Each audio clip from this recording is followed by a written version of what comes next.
Hello, আসসালামু আলাইকুম guys. আশা করি সবাই ভালো আছেন। তো আমি ফ্যাক্টরিতে ল্যান্ডিং করার পরে আমার সামনে একটা মেয়ে এনিমি থাকে, তো তাকে আমি নক করে দিই খুব সুন্দরভাবে। তারপর আমি কিন্তু চলে যাই পিকে আর্সেনাল খোলার জন্য। তো সামনে আর একটা এনিমি থাকে, তাকেও আমি খুব সুন্দরভাবে ডাউন করে দিই। তো এখানটা আমি যখন ক্লিয়ার করে সামনে যাচ্ছিলাম, দেখি আমার প্লেয়ার পিকের নিচে ফাইট করছে। তো ফাইট করার পর আমি প্লেয়ারের কভার দেওয়ার জন্য সামনে যাই। তো সামনে যাতে যাতে ভাই এটা কি দেখলাম, তো দেখি একটা এনিমি দৌড়ছে ভাই, আমি তাকে সুন্দর করে নক করে ক্লিয়ার করে দিই। তো এই গেমটা আমি আর একটু সামনে যেয়ে দেখি আমার প্লেয়ার সেই লেভেলের ফাইট করছে ভাই। তো আমি প্লেয়ারকে কভার দেওয়ার জন্য এখানে দাঁড়িয়ে আছি। তো দেখি একটা এনিমিকে মারার সাথে সাথে তার টিম হোয়াইট হোয়াইট হয়ে গেছে।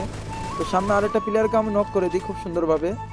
তো এখানটা আমি দেখি আর একটা প্লেয়ার এই সাইডটা আসছে আমার মারার জন্য। তো আমি কিন্তু কোন ক্যারেক্টার নিয়ে সামনে একটু আগিয়ে তাকে একদম হেডশট মেরে নক করে দিই, ক্লিয়ার করে দিই ফুল। তো এইখানটা আমি যখন কভার নিয়ে সামনে যাচ্ছিলাম, দেখি আর একটা প্লেয়ার এই সাইডে দাঁড়িয়ে আছে, তাকে আমি খুব সুন্দরভাবে নক করে দিই।